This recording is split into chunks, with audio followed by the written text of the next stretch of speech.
የአዲስ አበባ ከተማ አስተዳደር የነዋሪዎቹን ሁለንተናዊ ተጠቃሚነት ለማረጋገጥ በሁሉም ዘርፎች ጠንክሮ እየሰራ በውጤት ላይ ውጤት እያስመዘገበ ነው። የተመዘገቡ ውጤቶችም የነዋሪዎቹን ተጠቃሚነት በተጨባጭ ያረጋገጡ ናቸው።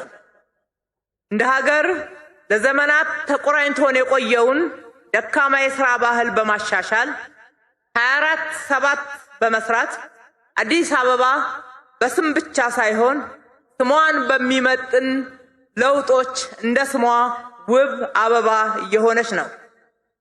ይህ የአዲስ አበባ ከተማ ውብ አበባ የመሆን ሂደት ከነዋሪዎቿ የዕለት ዕለት ኑሮ ለውጥ የተነጠለ ሳይሆን የነዋሪዎቿን ሕይወትና የአኗኗር ዘይቤ እንዲሁም የኑሮ መሻሻልን ለውጥ ማዕከል ያደረገ ነው።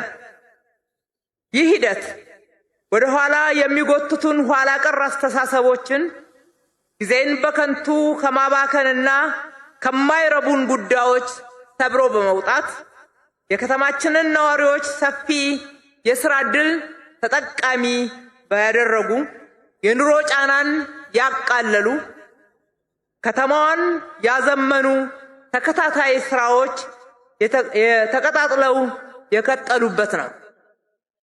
በተለይም ወጣቱ ትውልድ በጊዜያዊ ጉዳዮች ላይ ብቻ ትኩረት ከማድረግ ይልቅ ስለነገ የሚያስብ ዘላቂ ጉዳዮችን በትኩረቱ ማዕከል በማድረግ አስተዳደራችን የአጭርና የረጅም ጊዜ እቅዶችን በመንደፍ በስብዕና በተለያዩ የስልጠና ድጋፎች እየደገፈ ወጣቱን እያበቃ ይገኛል።